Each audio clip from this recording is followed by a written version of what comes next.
Peace was good. Welcome to the installment of my CD collection. This is part 30. I know it's been a while since I've done one. Been about close to 2 months since I've done one, but you know, without further ado, better late than never. But without further ado, I'll show you guys the CDs I copped. Most of these are eBay purchases that I bought off eBay. Two of them are from Fvck that I bought that I went a couple weeks ago, and two are Amazon releases that I bought from Amazon. Excuse me. Without further ado, show you guys the albums that I copped. Alright. First album is Big Daddy Kane's third album, The Taste of Chocolate, released in 1990. Everybody know who Big Daddy Kane is. He's one of the most influential MCs of all time, one of the illest of all time. Definitely known for his wordplay, metaphors. You know, of course, you know, he's smooth with the ladies, you know what I mean? But yeah, this album is a little bit different from his first two albums. This album's a little bit more like has a lot more, I guess, like a more softer sound to it, I guess. Yeah, you still have like the traditional Big Daddy Kane tracks like from like his first two, but this one, you know, he kind of went the more R&B route. He kind of crossed over with this album. You know, he kind of went with what was popping at the time, like, you know, like not the R&B, like New Jack, not New Jack, but like just like the R&B from back in the day, back in the early 90s that was popping back then. Singles I was known for are It's Hard Being a Kane. What's the other song? Cause I Can Do It Right, and All of Me featuring Barry White. Yeah, I mean, I like this album, you know what I mean? It's not his best album, but you know, I would definitely check it out. If you guys are a Big Daddy Kane fan, you should have this in your collection. I've noticed a lot of people kind of not diss, but they kind of sleep on Big Daddy Kane's 90s material, you know what I mean? And I don't think that's right. I think you guys should just give it a chance. But yeah, Big Daddy Kane, The Taste of Chocolate, released in 1990. This album is also an Amazon purchase that I copped as well. Alright, Big Daddy Kane's fifth album, Looks Like a Job For, released in 1993. With this album, he went a complete different route. You know, he just went the more hardcore boom bap beats, no commercial, no crossover songs, or straight street. And this song he just went street, you know. Hence him with the hoodie on and shit like that. Yeah, it's a dope album. I like it a lot.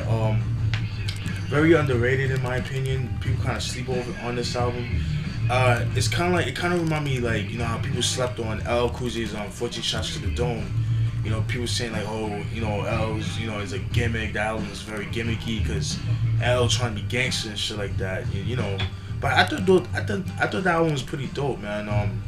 Another dope album I feel like it's very slept on. It's actually one of my favorite LL Cool J songs. But getting back to this album, yeah, this is a pretty dope album. Singles I was known for are How You Get a Record Deal, which I believe was the first single, and very special featuring Spinderella of Salt and Pepper, Louis Williams, I don't know who that is, and Karen Anderson. Yeah, it's a pretty dope album, man. I would definitely check it out. Like I said, a lot of people want, you know, raw Kane, Wrath of Kane, but you're not gonna get that Kane. I mean, you still get it, but you know, I guess it's because of the production, I guess. I don't know what it is. I guess it's the production that he's rapping over that people are kind of like beefing with Big Daddy Kane over, especially in his 90s material. But I like it though, man. I would definitely check it out. So far I have I got this album, obviously, Taste of Chocolate. I have It's a Big Daddy Kane thing, and I have Daddy's Home, which is another dope album as well. Where that album Daddy's Home kind of left off where this album, you know, you guys know what I'm trying to say. It's like a continuation of this album, but a lot more harder beats, if that makes sense. But yeah, very dope album. I would check it out, man. Very underrated, like I said. Like, you know, just you know, Big Daddy Kane over Boom Bap Beats. But yeah, Big Daddy Kane looks like a job for released in 1993. Next album, this was an Amazon release, purchase that I copped off Amazon. OC's debut album, World Life, released in 1994. OC, MC from Bushwick, Brooklyn.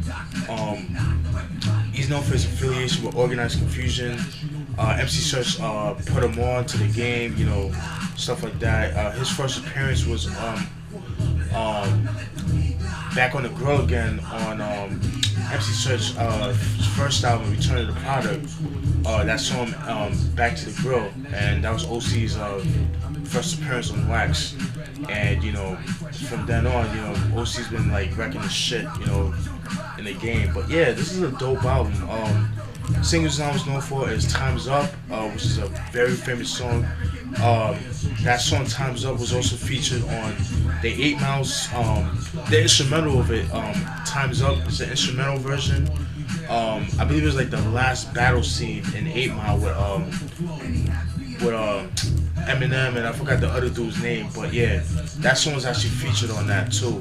So yeah, definitely check this album out. And Born to Live, very dope album. In my opinion, I feel like this album goes neck to neck with Illmatic. In my opinion, I think to me this is like similar albums to. This is a similar album to Illmatic. This album, I always felt like it was like the more darker version of Illmatic in my opinion. But yeah, very sick album. It's actually one of my favorite albums of all time. I don't know, this album and Dwellas, they go hand in hand, because there's certain days I like Dwellas and certain albums I like World Life. It just depends on the mood I'm in, but they're both flawless albums. But yeah, OC World Life, released in 1994. Pick it up. Next album, this is the Fvck purchase that I bought. Blueprint's 1988 album, released in 2005. Blueprint, he's known for his affiliation with RGD2. They have a group together, Soul Position. He was also part of a group called Greenhouse Effect. Yeah, 1988. A lot of people know him for this album. This is actually his most famous. I would say like it's his most famous album. It's a very solid album. I'm not gonna lie, I slept on this album. I slept on Blueprint in general because I didn't really know who he was. Like, I knew he was part of Rhyme Sayers, but I don't know. I actually like it, man. It's pretty dope. He's come down here a couple of times. He's been down in Palm Beach, I believe, 2 times, if I'm not mistaken. Maybe before that, but I know from what I remember, I know he came down twice, down at least in Palm Beach. But yeah, very sick. I highly recommend checking this album out. Very dope. Blueprint 1988, released in 2005. Next album, another Fvck purchase, is Cormega's, I would like to say I'd say his 4th album. The reason why I say that is because everybody knows about the Testament album that was supposed to come out back in 1998, but that album was shelved and it wasn't released until 2005. So realistically, this would be like his 4th album, his 4th solo album, because the Testament would be his 1st album, then The Realness, then True Meaning, and this album. A lot of people think like Legal Hustle was actually his album, Who Am I?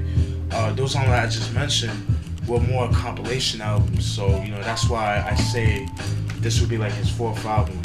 But realistically, this would be his 4th album. But anyways, Cormega's latest album, I would say, well, no, not his latest, because he came out with an album called Roaring Forever, which was like more like a, it was more of a live instrumentation track with all of his, like, you know, his biggest songs, just like his favorite songs that he's, I guess, performed, whatever. But anyways, getting back to this album, very, very dope. The only single this album is known for, well, it's actually 2 singles, but is Journey, which they have a video for. Dope fucking song, beat by Lost Professor, and Mega Fresh X featuring Red Alert, Paris Smith, Grand Poobah, KRS-One, Big Daddy Kane. I mean, fucking A-list MCs. I mean, you can't get better than that. Very influential. I mean, Grand Poobah, fucking underrated MC, man. Dope producers as well. Yeah, man, fucking. It's funny because Mega Fresh X It was actually a remake because the OG version, it was supposed to be on this album, but because that song leaked, he decided to, use a different beat, and which was produced by Buck Wild. But yeah, Born and Raised, released in 2009. I highly recommend checking this album out. Definitely one of his best albums in my opinion. Cormega is one of those MCs that he never make whack music. He's never made a whack album. I have yet to hear a Cormega album that was whack in my opinion. Every album in my opinion that he's put out, has been flawless, and his ear for beats is phenomenal because they fit so well, they blend so well with his style, you know what I mean? But yeah, Born and Raised, released in 2009, pick it up. And by the way, I'm looking forward towards that Mega Philosophy album that he's supposed to come out with Lost Professor. Is a collab album with Lost Professor, where he's doing all the beats and Mega on the mic and Cormega on the mic. So that's just gonna be fucking sick. That's like one of my anticipated albums to come out. So I'm looking forward to that. And by the way, what's up with the Killer Shot album with him and Lost Professor? I want to hear that shit, man. I definitely will be buying that shit, and as well as the Cormega album. Let me know what's good with that. All right. Next album this is an Amazon release that Amazon purchase that I picked up as well. Organized Confusion's second album, Stress, the Extinction Agenda, released in 1994.